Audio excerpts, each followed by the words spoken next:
Hello साथियों, कैसे हैं? शिवान अकेडमी में फिर से एक बार आप लोगों का हार्दिक स्वागत है। और फर्स्ट ग्रेड फिजिक्स के जो हमारा वीडियो लेक्चर सीरीज था, इसमें ऑप्टिक्स वाला पोर्शन हमारा चल रहा था, जिसके अंदर हम लोगों ने पिछले टाइम तक डिफ्रैक्शन और रिजॉल्विंग पावर वाला जो है वो कंप्लीट कर लिया था। अब यहाँ से जो हम टॉपिक पढ़ने वाले हैं, वहाँ से छोटे छोटे न्यूमेरिकल और बाकी सब चीज़ें बचती है, थोड़े थोड़े कुछ है ना, जैसे पोलराइजेशन वगैरह जो है। और पोलराइजेशन से कम 2 न्यूमेरिकल आपको मिलेंगे ठीक है। एक मेलस के लॉ पे मिलता है और 2 से 3 भी मिल सकते हैं, क्योंकि ब्रेविस्टन लॉ, मेलस लॉ और एक जो आपके पास पोलराइड है, ये 3 में से जो है, ये तीनों पे नंबर लगभग न्यूमेरिकल आपको मिलेगा ही मिलेगा ना। ठीक है, मेलस के नियम पे तो 101% और ब्रेविस्टन के नियम पे भी आपको न्यूमेरिकल मिलता ही मिलता है। ठीक है, तो ये सारी चीज़ें जो है हम आज पढ़ने वाले हैं, जिसे हम डबल रिफ्लेक्शन कहेंगे। डबल रिफ्लेक्शन या पोलराइजेशन का मतलब क्या होता है, वो सारी चीज़ें हम लोग पढ़ने वाले हैं। ठीक है, तो हमारा टॉपिक जो होगा वो क्या होगा, ध्रुवण। ध्रुवण मतलब कि पोलराइजेशन। ठीक है, ध्रुवण मतलब कि पोलराइजेशन। तो पोलराइजेशन के बारे में जो भी चीज़ें हैं वो आज हम लोग यहाँ पे पढ़ने वाले हैं, पोलराइजेशन। ठीक है, चलिए तो सबसे पहले इसमें स्टार्ट करेंगे और वो है द्वि अपवर्तन। ये सबसे इंपॉर्टेंट चीज़ है कि द्वि अपवर्तन क्या होता है, डबल रिफ्रैक्शन जो है ये क्या होता है। ठीक है, इसे क्या बोलेंगे, डबल रिफ्रैक्शन। ठीक है, डबल रिफ्लेक्शन का मतलब क्या है, देखो मैं ज़्यादा थ्योरेटिकल पोर्शन नहीं लिखूंगा आपको, सिर्फ समझने वाली बात है कि हमारे पास कुछ इस तरह के स्पेशल क्रिस्टल होते हैं, है ना। क्या होते हैं, कुछ स्पेशल क्रिस्टल होते हैं। किस में पाया जाएगा, ये कुछ स्पेशल क्रिस्टल होंगे, जैसे टूरमेलिन, हिंदी में लिखो तो टूरमेलिन, निकोल प्रिज्म, ठीक है, और कैल्साइट क्रिस्टल, ये इस तरह के कुछ क्रिस्टल होते हैं। इन क्रिस्टल के अंदर क्या होती है, कुछ एक ऐसी एक्सिस होती है जिसके पैरेलल तो क्या है, अगर आप लाइट डालते हैं, अध्रुवित प्रकाश डालते हैं, यानी कि अध्रुवित का प्रकाश हुआ, नॉन पोलराइज जो लाइट है वो अगर डालते हैं तो क्या होगा कि उसकी वजह, वो अगर डालते हैं तो क्या होगा कि उस एक्सिस के रेस्पेक्ट में तो आपको कोई डिफ्रैक्शन वगैरह नहीं दिखेगा, लेकिन उसके अलावा अगर आप किसी भी एंगल से अगर आप क्या डालते हैं, लाइट को डालते हैं, तो क्या करता है वो दो उस रे में कन्वर्ट करें। जैसे आप मान लीजिए यहाँ से एक अध्रुवित प्रकाश लेते हैं, ठीक है, कौन सा ले रहे हैं, अध्रुवित। अध्रुवित प्रकाश का मतलब क्या हो, देखो ये कंफर्म कर लेना चीज़ें, अध्रुवित प्रकाश का मतलब क्या होता है। देखो जब हम लाइट की बात करते हैं तो लाइट में इलेक्ट्रिक और मैग्नेटिक फील्ड जो है वो क्या करते हैं, जो आपके उसमें क्या बोलते हैं उसको, लाइट की जो प्रोपगेशन होता है, यानी कि जो संचरण होता है, उसके परपेंडिकुलर जो एक्सेस होती है उनमें क्या करते हैं, रोटेशन करते हैं। वो घूमता हुआ रोटेशन क्या, थोड़ी फ्लक्चुएशन करते हैं। ठीक है, तो फ्लक्चुएशन करते हैं तो उस फ्लक्चुएशन में क्या होगा, वो उस डायरेक्शन को छोड़ के बाकी सब डायरेक्शन में क्या मिलेंगे, आपको फ्लक्चुएशन मिलेंगे। ठीक है, तो क्या होगा कि ये मान लीजिए अब इलेक्ट्रिक फील्ड की बात करें तो इलेक्ट्रिक फील्ड जिसमें कंपन करती है तो वाइब्रेट करने से कंपन तल, यानी कि वाइब्रेशन प्लेन बोलते हैं, और उसके जो परपेंडिकुलर दूसरा प्लेन जो होगा उसे क्या बोलेंगे, ध्रुवण, यानी कि पोलराइजिंग प्लेन बोलते हैं। ठीक है, तो अब क्या होगा, इन दोनों में, इन दोनों एक्सिस में, यानी कि इसके और इसके दोनों एक्सिस में क्या होता है, मतलब लाइट आगे बढ़ रही है तो यहाँ पे कंपन और इस डायरेक्शन में कंपन। ठीक है, तो अगर ऐसी कोई वेव है तो उसे, ऐसी कोई रे हो तो उसे क्या बोलेंगे हम, ये वाली, यानी कि अध्रुवित, यानी कि नॉन पोलराइज वेव बोलेंगे। जब non polarise wave in special जो क्रिस्टल है इनके ऊपर आपतित होती है, इंसिडेंट होती है, तो ये क्या करती है,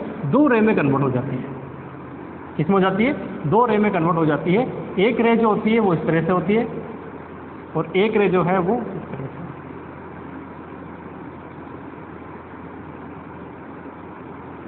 ठीक है, इसमें जो है वो क्या है, क्योंकि आपको ऊपर दिख रहा है तो प्लेन के पर पैरेलल इसमें कंपन हो रहे हैं, इसमें क्या हो रहा है, परपेंडिकुलर जो है वो कंपन हो रहे हैं ना, 2 तरह के कंपन होंगे। ठीक है, तो ये जो डॉट वाली होती है इसे क्या बोलते हैं, ओ किरण। इसे क्या बोलते हैं, ओ। अच्छा, इसमें थोड़ा सा दिमाग में रखना, ये ई और ओ थोड़ा इधर अलग अलग बनती है, इस तरफ ओ बनती है, उस तरफ ई बनती है ना। तो ये इस तरह से 2 भागों में कन्वर्ट हो जाती है। मैंने अभी क्या बताया था आपको, इसमें क्या है, सारी डायरेक्शन में जो परपेंडिकुलर डायरेक्शन है ना, सब के अंदर कंपन हो सकता है। और इसमें क्या होगा, ये आपस में, यानी कि जो पैरेलल वाले थे वो तो ये हो गए, परपेंडिकुलर वाले ये हो गए, तो कुल मिला के इसको बोलेंगे हम ओ किरण, यानी कि ओ रे। ठीक है, और ये कौन सी होगी, इसे बोलेंगे एक्स्ट्रा ऑर्डिनरी, है ना। ये तो क्या ऑर्डिनरी और ये क्या है, एक्स्ट्रा ऑर्डिनरी। ठीक है, एक्स्ट्रा ऑर्डिनरी रे, समझ में आ गया। इसको क्या बोलते हैं, इसको बोलते हैं डबल रिफ्लेक्शन। रिफ्लेक्शन में नॉर्मली क्या होता है, एक रे आती है और रिफ्लेक्टेड हो जाती है। यहाँ क्या हो रहा है, एक रे आ रही लेकिन बाद में कितनी बन गई, 2 रे बन गई। तो ये किस में होगा, ये कुछ फिक्स जो क्रिस्टल होते हैं उन्हीं में होगा, इसके अलावा नहीं होता है। ठीक है, इसके अलावा ये चीज़ नहीं होती है। ठीक है, चलिए तो अच्छा क्वार्ट्ज क्रिस्टल भी इसमें आता है, क्वार्ट्ज भी आता है इसके अंदर।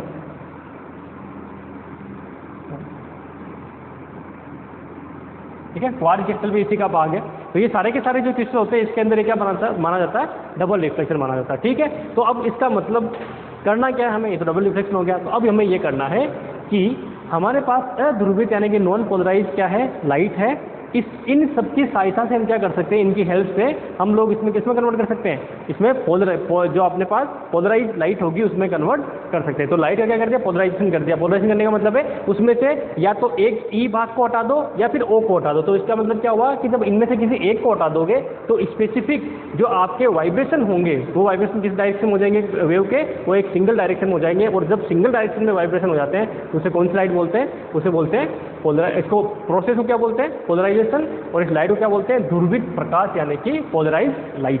ठीक है, तो पोलराइज लाइट बनाने के लिए हम किसका यूज करते हैं, इन क्रिस्टल का यूज करते हैं। ठीक है, चलिए ये लिख लिया आपने। इसको क्या बोलते हैं, ऑर्डिनरी, और इसको क्या बोलते हैं, एक्स्ट्रा ऑर्डिनरी। अच्छा, इसमें होता क्या है कि अगर मान लीजिए ऑर्डिनरी और एक्स्ट्रा ऑर्डिनरी आपने वेव बन गई, फिर जब आप जिस प्लेन पे ये बन रही है उस प्लेन को अगर आप रोटेट करते हैं तो इसमें कोई चेंजेस नहीं आता। लेकिन ये क्या होती है, इसकी इंटेंसिटी में जो है वो धीरे धीरे कमी आती है, आधे रोटेशन में, फिर आधे रोटेशन फिर बढ़ता है और यहाँ पहुँचते ही फिर इसकी मैक्सिमम हो जाती है। ठीक है, तो ये क्या करती है, एक्स्ट्रा ऑर्डिनरी इसके चारों तरफ रोटेट करती है। तो ऑर्डिनरी में कोई चेंजेस नहीं है प्लेन को घुमाने पर, इसलिए क्या बोलते हैं उसको ऑर्डिनरी यानी कि साधारण किरण। और एक्स्ट्रा ऑर्डिनरी में जो भी चेंजेस हो रहे हैं इससे क्या बोलते हैं, इसको एक्स्ट्रा ऑर्डिनरी यानी कि असाधारण किरण बोलते हैं। ठीक है, असाधारण किरण हो गया। चलिए कुल मिला के जो है, अब कैल्साइट क्रिस्टल क्या होता है, ये आपको कोई कुछ नहीं पूछने वाला, बुक्स में आपके थ्योरेटिकल खूब दे रखा है। कैल्साइट क्रिस्टल क्या होता है मैं नहीं पढ़ाने वाला, उसमें आपको कोई क्वेश्चन न्यूमेरिकल नहीं बनता है। ठीक है, बस ये ई किरण और ओ किरण में कन्वर्जन कर देता है। अच्छा, कैल्साइट क्रिस्टल जो होता है इसके बारे में थोड़ा सा एक देख लीजिए। कैल्साइट क्रिस्टल जो है वो कुछ इस तरह का क्रिस्टल होता है। ये एंगल कई बार आपको क्या पता पूछ रहे तो थोड़ा दिमाग में रखिए, है ना। ठीक है, ये एंगल और ये एंगल जो है इसके इंपॉर्टेंट है, ये कई बार पूछ लेते हैं, तो आप दिमाग में रखिए। 71 और 1090 है ना, ये एंगल होते हैं। ठीक है, और अगर इसमें कोई एक किरण आती है तो ई किरण जो है वो डायरेक्टली बाहर निकल जाती है।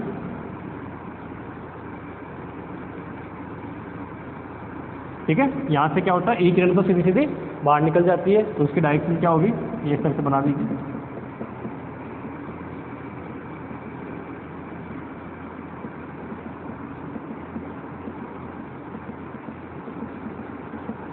और ओ किरण जो है वो इधर से निकल जाती है।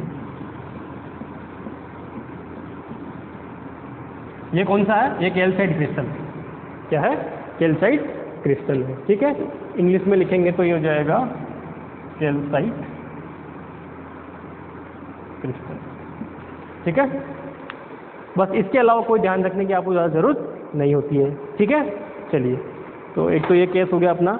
अब जो है सबसे इम्पोर्टेंट जो यहाँ पे पार्ट आता है इस टॉपिक के अंदर पढ़ने के लिए, वो क्या आता है, जो अभी स्टार्ट होगा जिसमें न्यूमेरिकल आता है, वो आता है कि इस पोलराइज्ड और लाइट बनाने के लिए हम किन किन चीज़ों का यूज़ करते हैं, किन किन मेथड का यूज़ करते हैं। ठीक है, तो सबसे पहला जो होता है वो करते हैं परावर्तन यानी कि रिफ्लेक्शन, फिर रिफ्रैक्शन यानी कि अपवर्तन, फिर जो हम करेंगे यूज उसमें होगा द्विअपवर्तन यानी कि डबल रिफ्रैक्शन, और एक जो होता है वो होता है अपने पास द्विवर्णता यानी कि द्विवर्णता को बोलेंगे बाय डीक्रोमाइजेशन, है ना, उससे हम करेंगे तीनों से। तो अब देखते हैं इसमें क्या क्या आपके रहता है टॉपिक।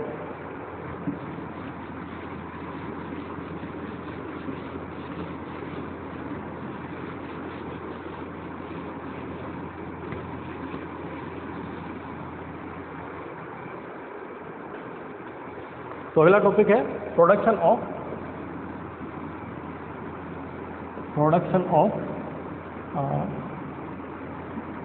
Polarised light. ठीक है, हिंदी में लिखो तो हो जाएगा ध्रुवित प्रकाश का उत्पादन। ठीक है, ध्रुवित प्रकाश का उत्पादन।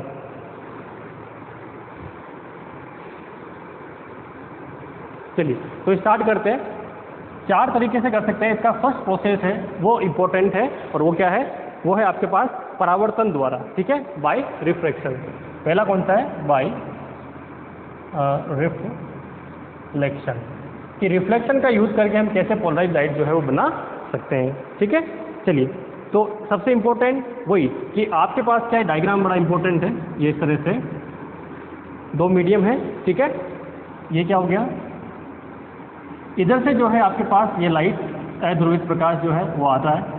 ठीक है, अध्रुवित प्रकाश जो है वो क्या रहा है, इस पर इंसिडेंट होता है। ठीक है, अध्रुवित प्रकाश इसका मतलब क्या होगा, इसमें सभी डायरेक्शन में आपको क्या मिलेंगे, कंपन। ठीक है, ये कंपन हो गए सारे डायरेक्शन में।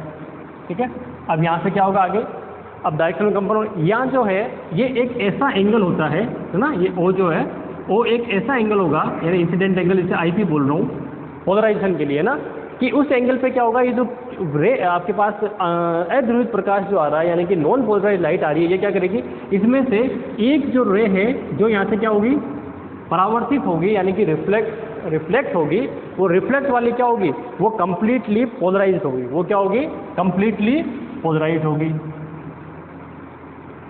ठीक है, ये क्या है, तो एंगल भी कितना बनेगा, आईपी।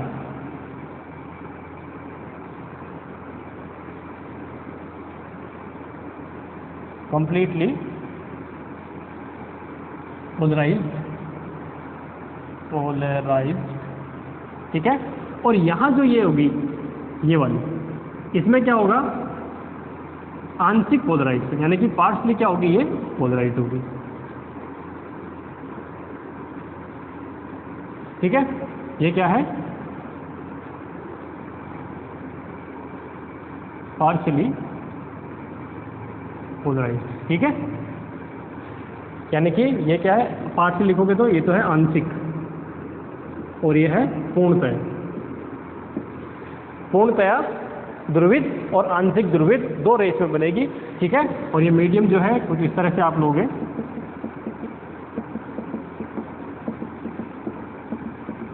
और ये क्या होगा, एक फिक्स एंगल पे होगा। इस फिक्स एंगल को हम क्या बोलते हैं, आईपी, और इस एंगल को क्या बोलते हैं, ब्रेविस्टर एंगल। तो यहाँ से जो है अगर हम देखें तो ये जो एंगल बनने वाला, एंगल कितना बनने वाला है, ये बनने वाला आपके पास 90 डिग्री का एंगल बनेगा। ठीक है, तो यहाँ से जो है अगर मैं इसकी बात करूँ, किसकी, एंगल के अकॉर्डिंग, अगर मान लीजिए मैं इसमें क्या लगाता हूँ, 90 डिग्री का एंगल है ना बीच में, तो इसमें क्या लगाते हैं अपन, लो लगाते हैं, कौन सा, स्नेल का नियम। तो स्नेल के नियम को लगा के जब इसको सोल्व करेंगे, ठीक है, तो क्या बनेगा, इस मीडियम, ये फर्स्ट मीडियम है, ये सेकंड मीडियम है, दोनों में लगाएंगे। तो पहले मीडियम में क्या है, μ1 sin I is equal to μ2 sin R, ये रहता है। ठीक है, ये एंगल कौन सा होगा हमारे पास, R एंगल होगा। ठीक है, चलो सोल्व करो, तो क्या हो जाएगा कि μ1 अपॉन μ2, ठीक है, μ1 अपॉन μ2 या μ2 अपॉन μ1 कर लेते हैं, चलिए, μ2 अपॉन μ1 इज इक्वल टू, ठीक है, ये बन जाएगा sine I over sine R। ठीक है, साइन R कितना होगा, तो आप देखो ये एंगल कितना है, 90, ये कितना है, तो इसका मतलब क्या हो जाएगा, 90 minus IP is equal to किसके बराबर होगा, इसके। ठीक है, μ1 किसके बराबर है, μ1 क्योंकि एयर है इसलिए 1 के बराबर है, और μ2 किसके बराबर है, जो भी मीडियम होगा उसका रिफ्रैक्टिव इंडेक्स μ है, तो μ इज इक्वल टू क्या बन जाएगा, साइन IP अपॉन, क्योंकि I किसके बराबर है, IP के, तो sine IP upon sine R क्या लिख सकता हूँ, 90 माइनस IP। अब साइन 90 माइनस थीटा किसके बराबर होता है, कोस थीटा के। ठीक है, तो कोस IP, कुल मिला के क्या हो जाएगा, μ इक्वल टू 10 IP।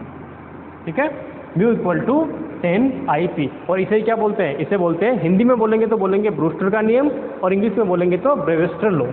ठीक है, ब्रेविस्टर लॉ, हिंदी में लिखेंगे तो ब्रूस्टर का नियम, क्या लिखेंगे, ब्रूस्टर का नियम, यानी कि ब्रेविस्टर लॉ। ठीक है, ये किसके लिए है, ये दिमाग में रखना कि जब आपको पोलराइजेशन का नाम आए, ध्रुवित अध्रुवित प्रकाश का नाम आए, तभी इस लॉ को लगाना है। ऐसा नहीं कि हर किसी के लिए लग जाएगा। ठीक है, एक स्पेशल एंगल होता है जिसे ब्रेविस्टर एंगल बोलते हैं, उसी एंगल के ऊपर क्या होगा, ये आपको इस तरह का ध्रुवण जो है वो देखने को मिलेगा। ठीक है, समस्या कोई समस्या इसमें नहीं होनी चाहिए, बड़ा सिंपल सा होता है ये, है ना। ठीक है, तो ये कौन सा है, बाय रिफ्लेक्शन, बहुत इंपॉर्टेंट आपके लिए है। इस पे न्यूमेरिकल आता ही आता है, मैंने मैक्सिमम देखा कि इस पे न्यूमेरिकल आपके क्वेश्चन में न्यूमेरिकल या फिर इस पे बेस कोई ना कोई आपको क्वेश्चन दे दिया जाता। ठीक है, चलिए ये तो हो गया। तो इससे क्या बना, ये जो कंप्लीटली पोलराइज बन रही है ये हमारे पास क्या होगी, पोलराइज लाइट हो गई। ये आंसर के इससे हमें कोई मतलब नहीं है। तो इसका मतलब रिफ्लेक्शन के द्वारा, इसमें रिफ्लेक्शन इसलिए लिखा है क्योंकि रिफ्लेक्टेड रे जो है वो पोलराइज होती है। ठीक है, चलिए अगला क्या हो जाएगा, बाय रिफ्रैक्शन। अब रिफ्रैक्शन यानी कि अपवर्तन के द्वारा भी, अब अपवर्तन वाला मैंने केस आपको बताया था, स्पेशल कुछ क्रिस्टल होंगे, वो क्रिस्टल क्या करेंगे, एक ई और ओ किरण के अंदर उसको डिवाइड कर देते हैं। तो ये एक हो ही गया, उसके अंदर दूसरा जो अपन लिखेंगे वो हो जाएगा हमारे पास बाय रिफ्रैक्शन। हाँ, सेकंड हो जाएगा बाय रिफ्रैक्शन। ठीक है, तो रिफ्रैक्शन में वही स्पेशल जो क्रिस्टल होंगे वही ये काम कर सकते हैं जो मैंने आपको पहले से लिखवाया है। ठीक है, तो इसके अंदर जो है स्पेशल जो क्रिस्टल है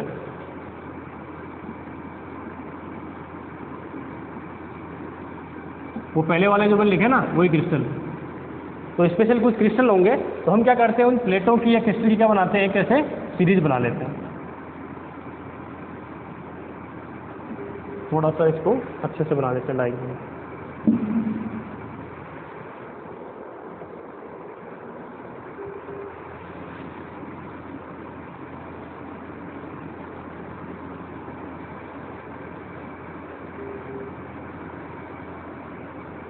अब इसमें अगर डेफिनेशन देखना चाहें ना तो बहुत सारे हैं, कुंठित कोणार्ध और क्या बोलते हैं प्रकाशिक अक्ष वगैरह, वो सारी चीज़ें मैं नहीं लिखवा रहा आपको क्योंकि वहाँ से न्यूमेरिकल आपको क्वेश्चन नहीं मिलने वाला है ना, वो सिर्फ थ्योरेटिकल पोर्शन था।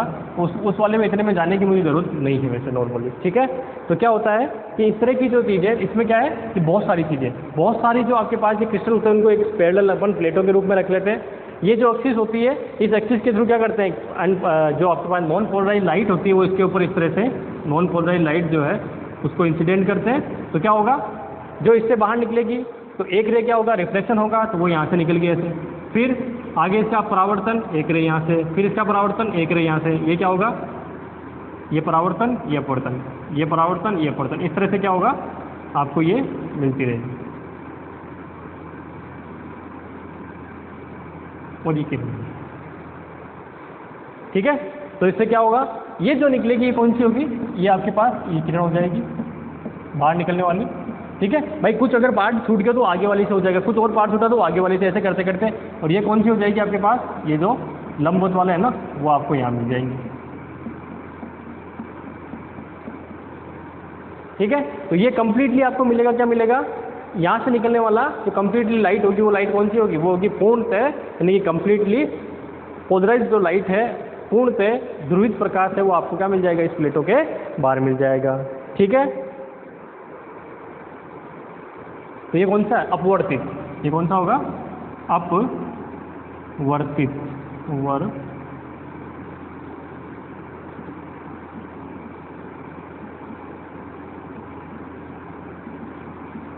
अपवर्तित ध्रुवित प्रकाश। किससे किया हमने, अपवर्तन से। ठीक है, इसे क्या लिखोगे, reflected polarise light, reflected polarise light. ठीक है, ये आपको इधर से मिलेगी। ठीक है, इसी तरह से जो है द्विअपवर्तन द्वारा, द्विअपवर्तन में आता है निकोल प्रिज्म, सेम इसी तरह की चीज़ चलेगी।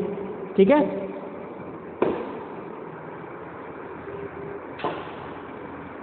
अगला देखें अगर बाय, मैं सिर्फ डायग्राम बना के बता रहा हूँ क्योंकि थ्योरेटिकल है, ज़्यादा समझने की वो नहीं है उसके अंदर। जहाँ समझने का आएगा जैसे कि जो आपके पास वर्णता की, द्विवर्णता की वजह से तो पोलराइड वाला कंसेप्ट आएगा, वो बड़ा इंपॉर्टेंट रहेगा, उसकी मैं बात यहाँ करूँगा। अगला जो टॉपिक रहेगा इसके अंदर किसके द्वारा कर रहे हैं, द्विअपवर्तन द्वारा। ठीक है, डबल बाय डबल रिफ्रैक्शन, अपवर्तन है हालांकि द्विअपवर्तन, द्विअपवर्तन के द्वारा इसमें किसका यूज करेंगे, इसमें करेंगे निकोल प्रिज्म का। किसका यूज करेंगे, निकोल प्रिज्म।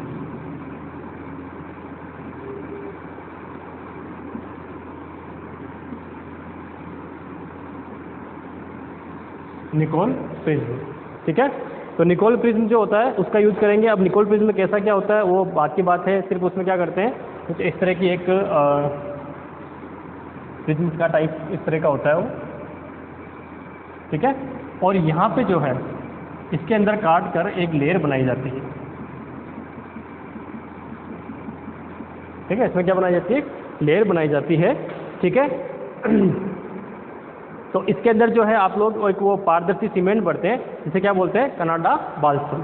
यहाँ जो ये सीमेंट भरते हैं ना, ये वाली, ठीक है, ये कौन सी होती है, कनाडा बाल्सम, कनाडा बाल्सम, ठीक है। ये कनाडा बाल्सम नाम की सीमेंट होती है, जो क्या होती है, पारदर्शी होती है, यानी कि ट्रांसपेरेंट होती है, ठीक है। तो ट्रांसपेरेंट सीमेंट होती है, वो भरते हैं। अब इससे क्या होता है, जब इसके अंदर कोई अध्रुवित प्रकाश यहाँ से आप इस तरह से डालते हैं,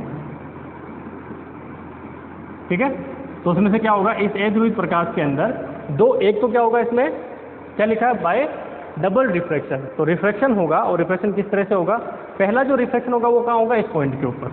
तो यहाँ से ये अध्रुवित वाली जो चीज़ें हैं, इसमें से कुछ आगे बढ़ जाएंगी,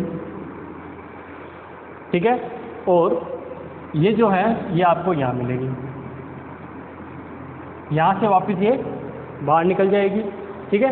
तो उसे क्या बोलेंगे, ये तो आपके होगी, सॉरी, ये वाली जो है ना, ये होगी ओ किरण, ओ रे, ठीक है, और ये आगे बढ़ेगी इस तरह से वापस और बाहर निकल जाएगी।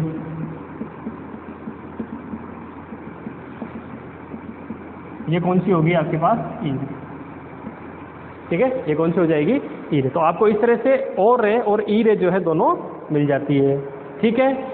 आगे समझ में, इसे बोलते हैं डबल रिफ्रैक्शन। और किससे होगा, देखो मैंने ये इसलिए लिखा रहा हूँ कि क्वेश्चन अगर पहली बात तो बनता नहीं है, बनता है तो सिर्फ और सिर्फ एक तो बनेगा रिफ्लेक्शन से, जो अपने कौन सा ब्रेवेस्टर लो, बस वहीं से बनेगा डब, और उसके बाद में जो दूसरा वाला केस है उससे बनने के कोई चांसेस नहीं है। यहाँ पे मैक्सिमम हो सकता है कि डबल रिफ्लेक्शन के लिए किसका यूज़ किया जाता है, तो ये दिमाग में रखना कि इसका किसका यूज़ करते हैं, निकोल प्रिज्म का करते हैं, इसके अलावा कोई क्वेश्चन नहीं बनता है, ठीक है। तीसरा जो है सबसे इम्पोर्टेंट, ठीक है, जिसको हम पोलराइड बोलते हैं, इसके अंदर डाइक्रोमिज्म जो है उसका यूज़ करते हैं हम लोग, यानी कि द्विवर्णता का यूज़ करते हैं, वो इम्पोर्टेंट है बाय डाइक्रोमिज्म,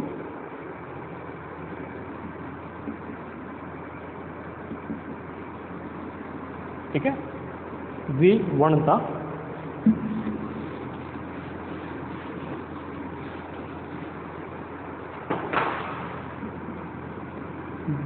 तो द्विवर्णता के द्वारा, बस ये इम्पोर्टेंट है, ये जो है इम्पोर्टेंट है। और इसमें जो इसका यूज़ करते हैं उसे हम क्या बोलते हैं, पोलराइड। इसका यूज़ करते हैं पोलराइड जो है उसका हम लोग इसके अंदर रोज यूज़ करते हैं। सॉरी एक सेकंड, स्पेलिंग में पोलराइड, पोलराइड, ठीक है, इसका यूज़ करते हैं पोलराइड। और हिंदी में लिखेंगे तो क्या लिखेंगे, पोलराइड। अच्छा हिंदी में भी लिख देता हूँ मैं, पोलराइड, ठीक है। ये पोलराइड जो है ना, ये बहुत इंपॉर्टेंट वो होती है। इसमें क्या होता है कि सेलेक्टिव या कह सकते हैं कि इसको एग्जैक्टली वर्ड जो उसका है वो है वर्णात्मक अवशोषण, है ना, क्या है हिंदी में अगर देखें तो क्या है उसका, वर्णात्मक अवशोषण, यानी कि सिलेक्टिव एब्जॉर्प्शन होता है ना। तो सिलेक्टिव एब्जॉर्प्शन का मतलब क्या है कि ऐसे कुछ क्रिस्टल होते हैं, ये हर्पेटाइट क्रिस्टल बोलते हैं, क्या बोलते हैं, हर्पेटाइट जो क्रिस्टल होते हैं, उन क्रिस्टल में क्या होता है कि वो क्रिस्टल क्या करते हैं कि जो उसके पैरेलल वो होते हैं, यानी कि जैसे क्रिस्टल के अंदर क्या होती है, एक ऑप्टिकल एक्सिस होती है, उस एक्सिस के जो पैरेलल वाली जो भी वो होगी, क्या बोलते हैं उसको, कंपन होंगे लाइट के अंदर। लाइट में भाई देखो, आप जब आप उसके अंदर अध्रुवित प्रकाश का यूज़ करते हैं, अध्रुवित का मतलब क्या है, अध्रुवित प्रकाश का यूज़ का मतलब हो गया हुआ कि उसके अंदर जो है सारी तरफ मतलब हर और जितनी भी डायरेक्शन हो सकती है उन डायरेक्शन में क्या होगा, कंपन होते हैं, ठीक है। उनमें से वो क्या करेंगे, जो आपके पास कुछ क्रिस्टल जैसे हर्पेटाइट क्रिस्टल का नाम मिल लिया, उनको क्या करते हैं, इनकी प्रकाशिक अक्ष को एक पैरेलल करके उन सबको ऐसे अरेंज करते हैं। अरेंजमेंट करना बड़ा वो आसान नहीं है, अरेंजमेंट करते हैं दो कांच की प्लेटों के बीच में, ठीक है। फिर उसके अंदर से लाइट पास करते हैं, कौन सी, अध्रुवित लाइट पास करते हैं। अध्रुवित पास करेंगे तो क्या होगा, अब लाइट के अंदर जो लाइट के पैरेलल वाली एक्सिस में कंपन होंगे उनको तो वो पास कर देगी। हर्पेटाइट जो क्रिस्टल है उसकी जो ऑप्टिकल एक्सिस है उसके पैरेलल वालों को क्या करेंगी, पास कर देंगी, और जो परपेंडिकुलर वाले जो होंगे उन सबको क्या करेगी, वो रोक लेगी, यानी कि उनको अवशोषित कर लेगी। तो इसका मतलब क्या हुआ, इसको बोलते हैं कि सेलेक्टिव अब्जॉर्प्शन, यानी कि वर्णात्मक अवशोषण, है ना। वर्णात्मक मतलब कि चयन करके, वर्ण करके, उसके बाद में उसको बाकी को कुछ जो उसके पैरेलल वालों को तो निकलने दिया, और बाकी जो परपेंडिकुलर वाले उन सबको क्या कर दिया, उसने रोक लिया, ठीक है। तो परपेंडिकुलर वालों को रोक लेंगे और पैरेलल वालों को क्या करेंगे, पार कर देंगे, ठीक है। तो ये जो हर्पेटाइट क्रिस्टल से हम दो कांच के बीच में जो रख के बनाते हैं ना, वो कौन सी, उसे बोलते हैं हम पोलराइड। वो क्या होती है? पोलराइड। उसका पूरा नाम क्या है? पोलराइड। ठीक है, क्रिस्टल कौन सा है? हर्पेटाइट। हर्पेटाइट जो है वो क्रिस्टल है। उस क्रिस्टल के अंदर तो क्या होगा कि जो एक्सिस के पैरेलल है ना, क्रिस्टल एक्सिस के पैरेलल, क्रिस्टल अक्ष के समांतर कंपन को पार करते हैं तथा क्या होगा? लंबवत कंपन को अवशोषित करते हैं। ये इंपॉर्टेंट है किसके लिए? पोलराइड के लिए। इंग्लिश में लिखोगे तो क्या लिखोगे? क्या लिखोगे? Crystal absorb the perpendicular vibration and पार करते हैं मतलब हो जाएगा एंड पैरेलल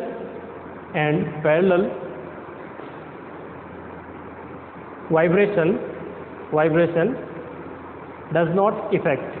ठीक है, डज नॉट इफेक्ट यानी कि समांतर में कोई इफेक्ट नहीं होता, उसको कोई चेंजेस कुछ नहीं करते हैं। और क्या करते हैं बाद में? जो ये पैरेलल वाले में कोई इफेक्ट नहीं करते हैं। जो आपके पास लंबवत यानी कि परपेंडिकुलर वाले हैं उनको क्या कर लेता है? एब्जॉर्प्शन कर लेता है। ठीक है, सिलेक्टिव एब्जॉर्प्शन बोलते हैं इसको, है ना। तो ये चीज़ होती है।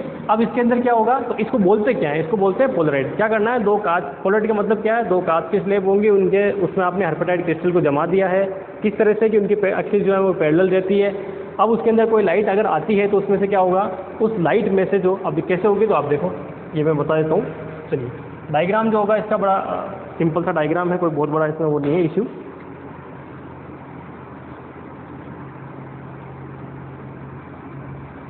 ठीक है, ये कांच की प्लेटें हैं, उसके बीच में हमने क्या किया? ये क्रिस्टल को हर्पेटाइट क्रिस्टल है वो इस तरह से जमा दिया है।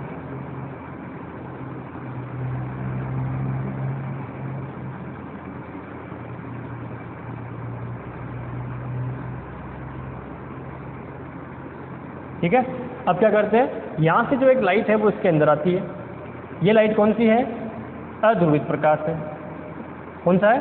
अध्रुवित प्रकाश है, वो उसके अंदर आता है। ठीक है, अच्छा, अध्रुवित के अंदर भी मैं इसको दो ही चीज़ बना देता हूँ, बाकी डायरेक्शन नहीं लेता हूँ ताकि आपको थोड़ा अच्छे समझ में आ जाएगा। ठीक है, क्या होता है इसके अंदर कि अध्रुवित प्रकाश है तो एक तो ऐसे कंपन है और एक मान लीजिए ऐसे कंपन। ठीक है,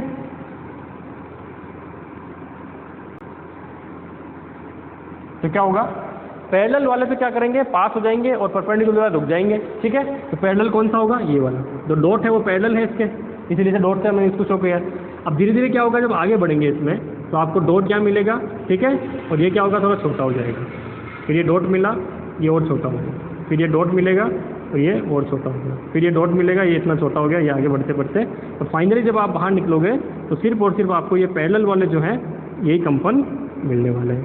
परपेंडिकुलर जो कंपन थे वो धीरे धीरे क्या हो गए? कम होते गए। ठीक है, तो ये जो लाइट आपको मिलेगी ये क्या होगी? पूर्णतया ध्रुवित प्रकाश। क्या होगा? पूर्णतया ध्रुवित प्रकाश, completely polarise light. Completely polarise light जो है वो आपको मिल जाएगी। इसको बोलते क्या है? तो इसको हम बोलते हैं पोलराइड। ठीक है, ये इस तरह की जो बनी होती है इसे हम क्या बोलते हैं? इसे बोलते हैं पोलराइड। ठीक है, इसे क्या बोलते हैं? पोलराइड। ठीक है, क्रिस्टल कौन सा होगा? हर्पेटाइट। चलिए, तो इस विधि जो है ना, ये वाली, इस वाली विधि से जो हम लाइट यूज़ करते हैं ये 99.99% जो है वो क्या होती है?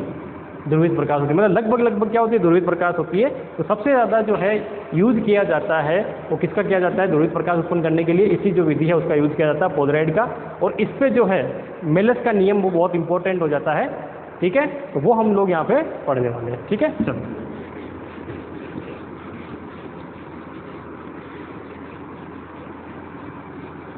और मेलस ने जो नियम दिया था उस नियम में ये कहा था कि देखो, अगर पैरेलल और जैसे मान लो कि हर्पेटाइट क्रिस्टल इसमें क्या करते हैं हम लोग उसको एकदम से पूरा एक मतलब जो लाइट डालते हैं है ना, अध्रुवित लाइट, उसके अंदर क्या है कि जो हर्पेटाइट क्रिस्टल है उसके कंपन जो होते हैं हम इस तरह से उसको सेट करते हैं कि एक पैरेलल रहे और एक परपेंडिकुलर रहे। तो परपेंडिकुलर वाला रुक गया और पैरेलल वाला बाहर निकल गया। अब मान लीजिए क्रिस्टल को इस तरह से सेट किया कि उसमें कुछ एंगल हो, जरूरी तो नहीं है पूरे परपेंडिकुलर, कंप्लीटली परपेंडिकुलर नहीं, तो उस केस में क्या होगा, किस तरह की लाइट आपको मिलने वाली है उसकी हम बात यहाँ पे करेंगे। ठीक है, चलो तो आगे वाला जो अपना वो रहेगा टॉपिक, उस पोलराइड का ही चल रहा है अभी ना। तो उसमें क्या है, अगर हम दो पोलराइड को एक साथ रखें, है ना, पोलराइड जो है उनको एक साथ रखें तो क्या होगा। ठीक है, पहले मान लीजिए कोई पोलराइड आपने ली है, इस तरह से एक पोलराइड ली है, ठीक है, दूसरी पोलराइड जो ली है वो भी क्या है, इसी तरह से है।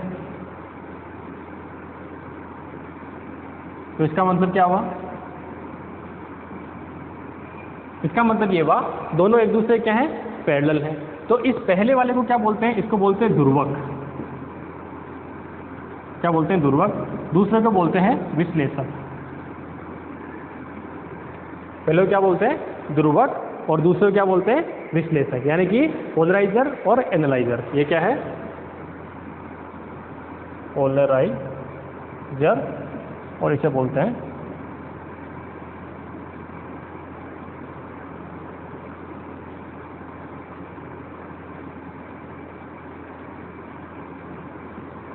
पोलराइजर और एनालाइजर। ठीक है, तो पोलराइजर और एनालाइजर जो है वो ये दो होते हैं।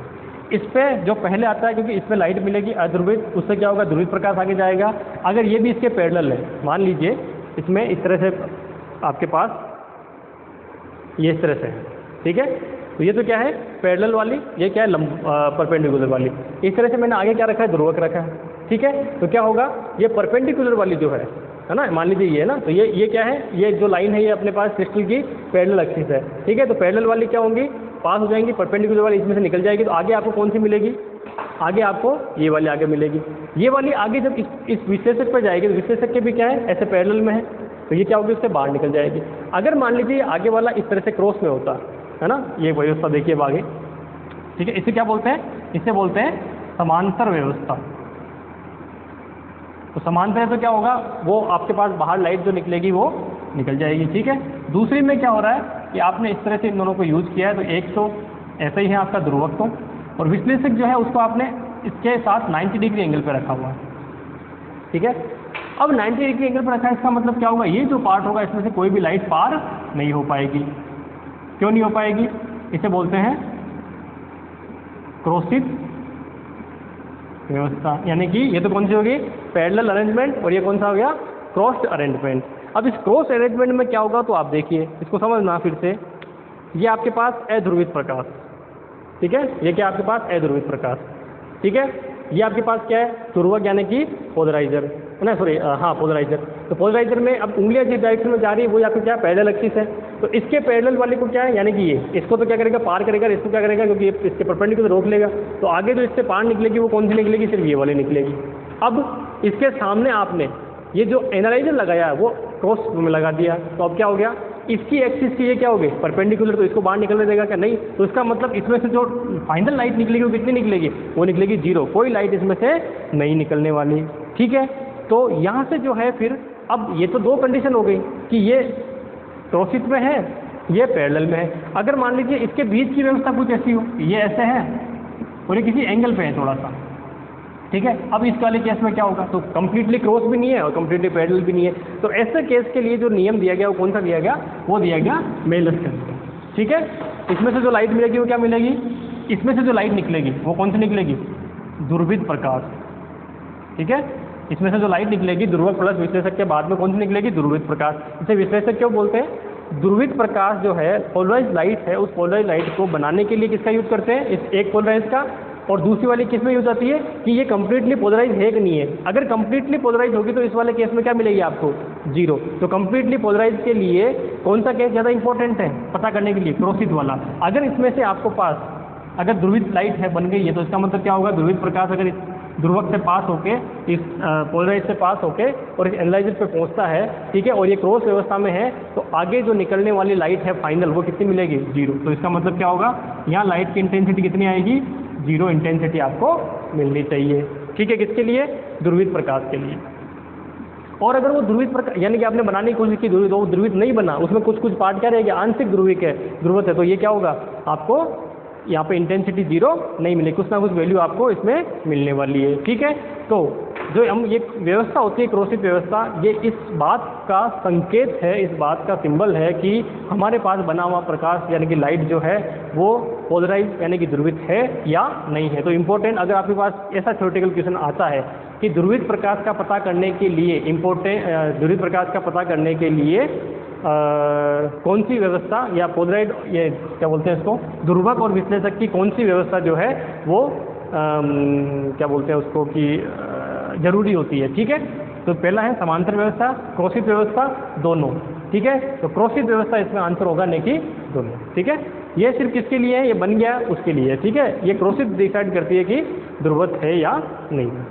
चलिए, अब यहाँ से जो मैं पढ़ाने वाला हूँ आपको, वो बहुत इंपॉर्टेंट है, मेलस का नियम, वो है हर किसी एंगल के लिए। ठीक है, इन दोनों के अलावा अगर कोई दूसरा एंगल कोई दूसरा है इन दोनों के बीच में, तो क्या इक्वेशन बनती है। ठीक है, तो ये अपना है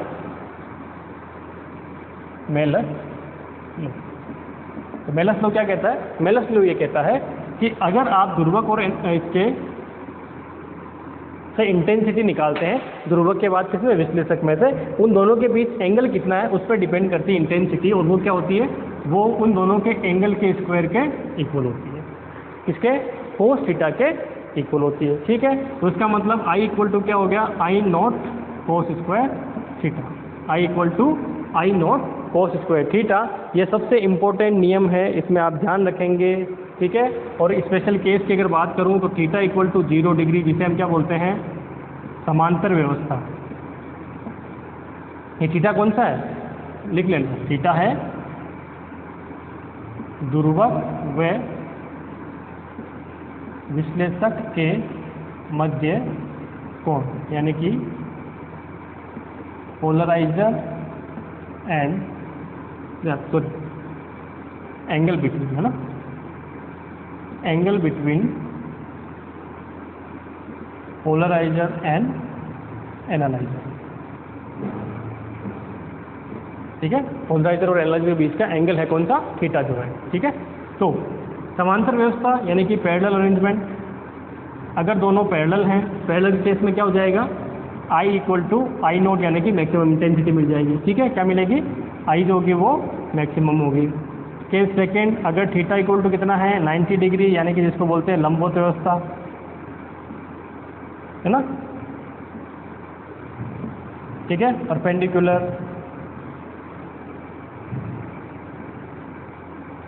तो परपेंडिकुलर अरेंजमेंट में क्या हो जाएगा, कोस कितना होता है 90, 0, तो क्या हो जाएगा I इक्वल टू 0। तो क्रॉस व्यवस्था में कितना आंसर मिलेगा आपको, 0 जो है वो आंसर, यानी कि इंटेंसिटी जो है कितनी मिलेगी, 0 मिलने वाली है आपको। ठीक है, तो अब जो है इसके अंदर आपके पास में एक दो क्वेश्चन जो है वो इसमें करवाना चाहूँगा, देन उसके बाद फिर हम इसमें आगे बढ़ेंगे, है ना। तो अभी तो अपने पास टाइम है,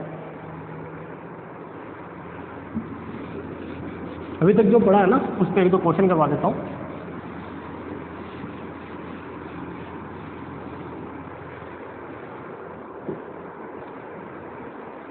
ये क्वेश्चन देखिए, बड़ा अच्छा क्वेश्चन है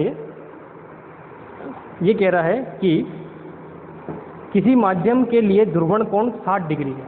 क्वेश्चन देखिए, गिवन क्या है कि किसी माध्यम के लिए ध्रुवण कोण कितना है, 60 डिग्री, तो ये हो जाएगा ध्रुवण कोण अपने पास 60 डिग्री। ठीक है, IP, और उस माध्यम के लिए चरम कोण का मतलब क्रिटिकल एंगल। अब ये दिमाग में रखना कि क्रिटिकल एंगल क्या है और वो क्या है ना। क्रिटिकल एंगल ज्ञात कीजिए, क्वेश्चन निकाल, चलिए क्रिटिकल एंगल कौन सा है, पूर्ण आंतरिक परावर्तन, टोटल इंटरनल रिफ्लेक्शन। जब मैंने आपको स्टार्टिंग में पढ़ाया था टॉपिक्स में वो वाला, कि ये आपको फाइंड आउट करना है, ये कोण इतना है। अब कैसे फाइंड आउट करोगे, ठीक है, तो वहाँ पे आपको दिमाग में क्या ध्यान रखना है, दोनों चीज़ें, इसका फॉर्मूला क्या बनता है और इसका फॉर्मूला क्या बनता है। ठीक है, इसमें क्या बनता है फॉर्मूला कि म्यू इक्वल टू क्या बनता है 10 IP, उसमें क्या बनता है, उसके अंदर जो फॉर्मूला आपके पास बनता है वो बनता है sine critical angle is equal to 1/μ। याद है, चलो करवा देता हूँ याद। ये इस तरह से ये रे आती है, ठीक है, ये एंगल कौन सा है, क्रिटिकल एंगल, और क्रिटिकल एंगल पे क्या होना चाहिए आपके R जो है वो 90 डिग्री बन जाना चाहिए। ठीक है, ये अच्छा मीडियम ये लिख लीजिए, है ना। ये आपके पास मीडियम किसमें आती है 1 और 2। तो ये कौन सा है, ये तो होता है रेयर मीडियम, और ये कौन सा होता है डेंसर मीडियम। ठीक है, वेव कहाँ से रे कहाँ से आती है, डेंसर से रेयर में आती है, तब जाके आपको ये चीज़ मिलेगी। ठीक है, तो इसका मतलब क्या हुआ, अगर एयर है तो इस केस के अंदर क्या हो जाएगा कि ये क्या है हमारे पास एयर है, तो μ2 इक्वल टू कितना हो गया 1 और ये कितना हो गया। ठीक है, तो ये एंगल कितना हुआ, अच्छा ये एंगल यहाँ से लेते हैं 90 डिग्री, तो क्या मिलेगा sine I upon sine R, या ऐसा लिख देते हैं कि μ1 sine I C equal to μ2 sine R. ठीक है, आर इक्वल टू कितना है 90 डिग्री, μ1 कितना है 1, μ2 कितना है, अच्छा μ1 कितना है, μ1 म्यू है सॉरी 1 नहीं है, μ2 कितना है 1, सारी वैल्यू रख दीजिए। तो sine I C is equal to, ठीक है ये कितना है 1 और साइन 90 भी कितना हो 1, तो 1 अपॉन, याद आया, वही चीज़ मैंने यहाँ लिखी है। ठीक है, तो अब क्या है इन दोनों को इक्वल करो, वहाँ वैल्यू रख दीजिए, तो sine I C is equal to, उधर से जाइए 1 अपॉन 10 आई पी। अब 10 आई पी कितना है 60 है ना, तो 60 डिग्री रख दीजिए। 10 60 कितना होता है साइन 60 अपॉन वो, तो रूट 3/2। ठीक है, तो कितना हो गया 2 अपॉन रूट 3, कितना जाएगा 2 अपॉन रूट, अच्छा एक सेकेंड कुछ गलती करिए क्या, साइन कितना होता है 60 रूट 3/2 और वो कितना होता है 1/2, अच्छा रूट 3 आएगा सॉरी, तो कितना हुआ रूट 3, तो 1 अपॉन रूट 3 आंसर हो जाएगा। क्या आ जाएगा 1 अपॉन रूट 3 जो है वो आंसर। तो आई सी क्रिटिकल एंगल कितना हो गया, क्रिटिकल एंगल हो जाएगा साइन इनवर्स 1 अपॉन इनवर्स में 1 अपॉन रूट 3, ये आपका आंसर हो जाएगा। ठीक है, इस तरह के क्वेश्चन पूछने की टेंडेंसी बहुत होती है जिसमें दोनों को हमने क्या किया यूज किया है। अब आप देखो कि आप कहोगे कि अगर वो टोटल इंटरसेक्शन पढ़ाने का जरूरत थी तो उसमें तो आता है हमको, लेकिन आता, लेकिन यहाँ आते गच्चा खा गए ना एकदम से कैसे करेंगे ना। तो ये दिमाग में रखना है कि आपके पास कंडीशन क्या है, उसके अकॉर्डिंग आपको बिहेव करना है। ठीक है, चलिए ये हो गया एक क्वेश्चन।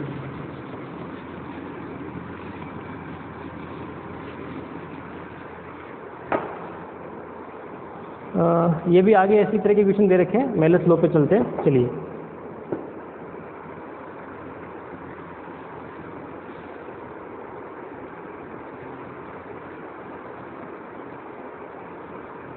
ये कोई बहुत बड़ी चीज़ नहीं है ना।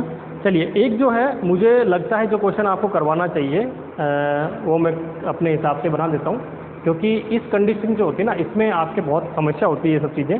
कि क्वेश्चन लिख लीजिए, चलिए मैं बता देता हूँ, क्वेश्चन लिखो, ये आपकी किताब में दे नहीं रखा लेकिन ऐसा क्वेश्चन पूछा जाता है, और ये क्वेश्चन पूछा गया था इसमें मतलब कि 100% लोग गलत करके आए थे इस क्वेश्चन को, है ना। इस क्वेश्चन को क्या करके आए थे 100% लोग गलत करके आए थे, और उस गलत करने के पीछे रीजन है, और रीजन मैं अभी आपको बताता हूँ। ठीक है, अच्छा पहले इससे पहले आप ऐसा करिए, इस क्वेश्चन से पहले एक सिंपल क्वेश्चन करिए, तब आपको ये रीजन समझ में आएगा कि ऐसा क्यों होता है। ठीक है, एक क्वेश्चन लिखिए कि 2 पोलराइड इस प्रकार रखे हैं कि उनसे निर्गत प्रकाश की तीव्रता महत्तम है। क्या है, 2 पोलराइड इस प्रकार से रखे हैं कि उनसे निर्गत प्रकाश की तीव्रता क्या है महत्तम है। तो इसका मतलब क्या है, ये वाला केस है समांतर वाला। महत्तम कब होगी, जब समांतर वाला केस होगा। ठीक है, तो आई कितनी है इस केस में, I equal to I maximum, जिसको मैं आई नॉट बोल देता हूँ, ये वाली है।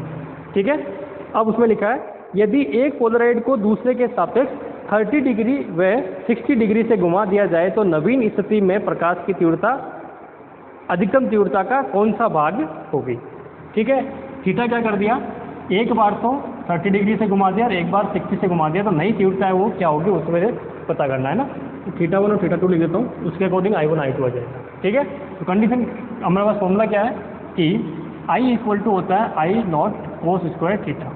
ठीक है, फर्स्ट कंडीशन की बात अगर मैं करूँ कि थीटा 1 इक्वल टू कितना है 30 डिग्री, तो I इक्वल टू कितना होगा I1, तो उस केस में I1 equal to I naught cos square 30 degree. Cos 30 कितना होता है 1/2, 1/2 का स्क्वायर करेंगे तो 1/4, तो I1 कितना आ गया 1/4। इसकी स्थिति में तीव्रता जो है वो 1/4 हो गई। सेकंड केस, सॉरी मैं साइन में कर गया, कोस 30 कितना होता है √3/2।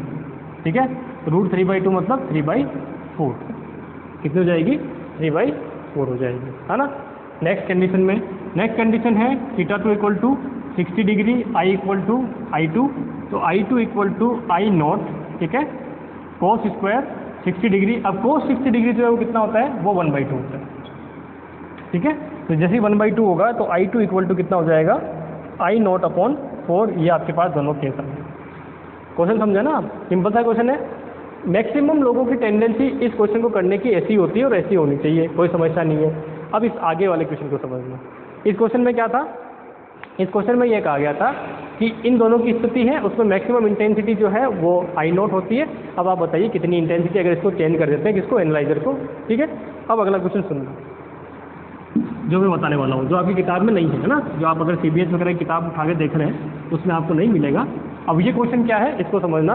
ये क्वेश्चन कह रहा है कि एक अध्रुवित प्रकाश को, लिख लो, एक अध्रुवित प्रकाश को, एक अध्रुवित प्रकाश को जिसकी अधिकतम तीव्रता I0 है, अधिकतम तीव्रता I0 है, एक ध्रुवक से, एक ध्रुवक से, या ऐसा करिए, एक ध्रुवक के बजाय दो पोलराइडों से निकाली जाती है, दो पोलराइडों से निकाली जाती है जो एक दूसरे से 60 डिग्री कोण पर व्यवस्थित हैं, 60 डिग्री कोण पर व्यवस्थित हैं। निर्गत प्रकाश की तीव्रता, निर्गत प्रकाश की तीव्रता प्रारंभिक की कितना भाग रह जाएगी, कितना भाग रह जाएगी। क्वेश्चन इंग्लिश में देख लीजिए। A non polarised light have intensity, have maximum intensity I0, have maximum intensity I0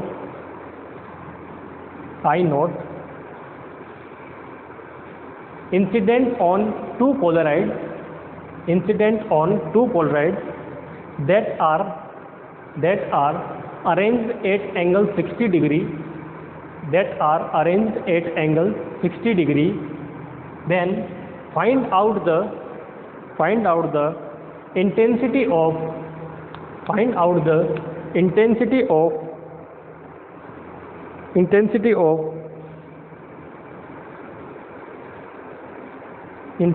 of transmitted light, ठीक है, ट्रांसमिटेड लाइट जो इसमें से।